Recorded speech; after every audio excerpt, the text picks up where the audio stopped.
Bolet, no? Congressman Bolet Panal. Opo. Pati ilang miyembro ng media po, nagkaroon po ng kopya na yan through email. Kailan? Kailan yan? Ganon din ho, January 31. Through email? Yung iba through email, yung iba meron din pinadalang nasa brown envelope. So meron ho talaga nagkalat ng ganitong bank documents nang labas na ho sa impeachment court. Well, ako, this is the only copy that I got. Ano? Wala naman ako ibang kopya na nakuha. Pero, pero bakit ngayon lang lumabas yan? Kasi, siyempre, nung matanggap ko yan, nung February, ano ba yan? February 2, sabi nyo?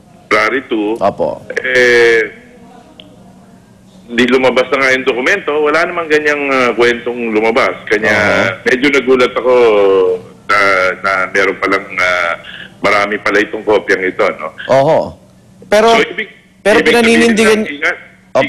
Yes. Ibig sabihin lang, siguro marami nagmamalasakit, kanya gano'n, ano? At kanya lang, siguro karamihan ay hindi alam ang gagawin sa dokumentong yon, kanya...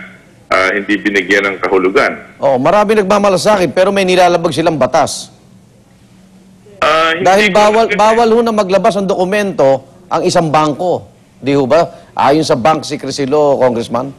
Tama yan. Pero sinong naglabas, hindi natin alam eh. Kanya yun ang gustong at iniimbestigahan dito. Kanya yan ang hindi malinaw sa ngayon. Pero kung nakita nyo na ba yung CCTV at may kausap kang small lady dun sa hallway, pero walang nakitang iniaabot sa'yo. So, hindi naman yun yung kausap mo small lady, no? Yun ba yun? Hindi yun. Kasi kung sinasabi mong mga alas 2 pasado, lumilitaw nga sa CCTV, mga 2:30 yata nyo kausap yung babaeng maliit na yun. Hindi, wala akong sinabing gano'n. Ang aking isinalaysay ay ako'y umalis sa Senado ng more or less mga 2:30, di ba? At ako'y pumunta sa DPWH. Yung sinabi ko. Pero umalis kayo, doon sa CCTV, umalis kayo ng Senado, alas 3 pasado na ho eh. Yun, mga gano'n. Sa oras.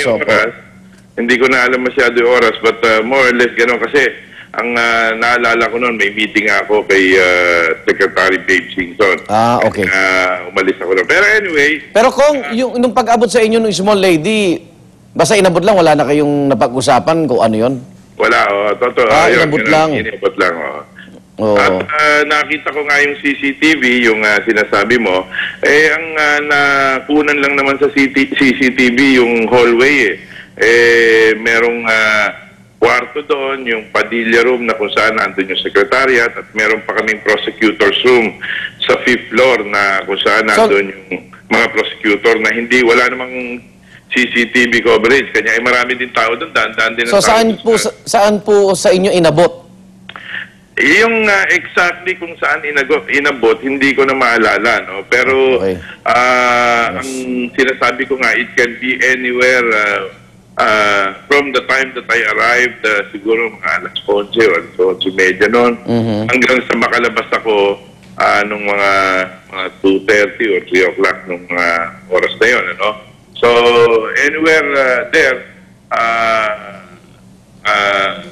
doon sa pinakita sa CCTV na puro sa hallway lang, ay malinaw na hindi doon. So, it must be in the two rooms. No? Okay. Panindigan nyo rin po, Congressman, na sa kabila na lumilitaw na illegal yung pagkuha ng mga dokumentong yan, hindi ba matatanggap din yan na bilang ebidensya? Sa tingin ko, kasi ang tinatanong lang naman ay, ito'y lumabas na sa mga testimonya ng mga testigo, bank official, yung president, na lahat yun ay yung 10 account na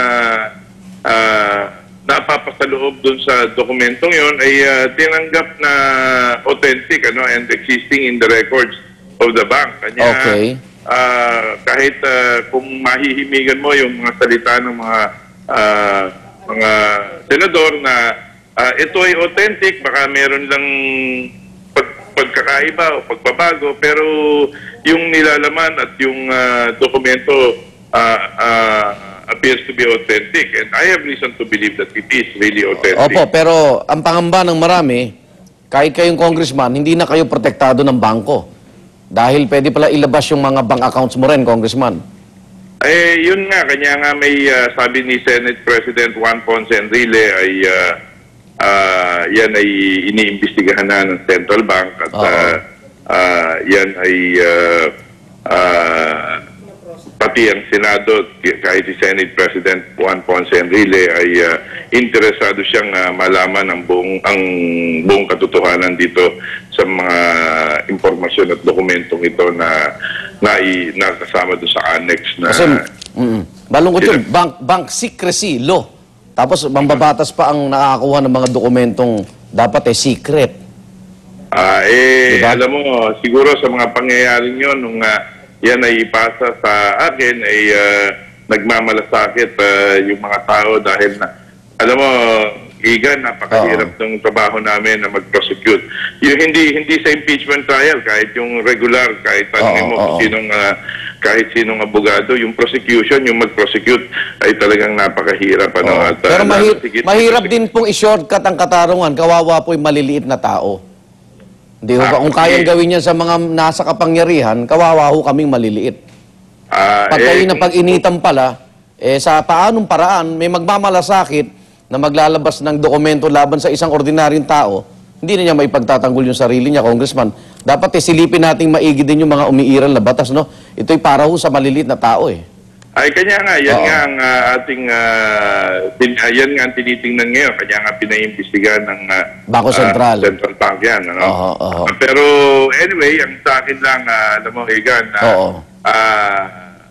sana wag nating masamain yung pangyayaring ito na kung saan sana ay hindi na isipin ng ating mga kababayan na porkit congressman kami ay nilalabag namin ng batas. Dahil walang ganon na Igan, ikinento ko sa iyo yung ikinento ko sa buong bayan ang storya ko. Opo. Yan ay ibinigay sa akin at ipinasa sa akin nung Huwebes na nakaraan. Hindi kami gumawa ng kahit na anong paraan para ito ay kunin at labagin ng batas bilang kahit ako'y congressman, hindi natin ginawa yan at yan ay dumating ng kusa sa atin. Okay. Congressman, maraming salamat po. Good morning. Good morning, Igan. Maraming salamat sa iyo. Congressman Reynaldo Umali po, miyembro ng House Prosecution Panel. Bagong NBA sensation na si Jeremy Lin, pumita na naman sa ikapitong sunod na panalo ng New York Knicks.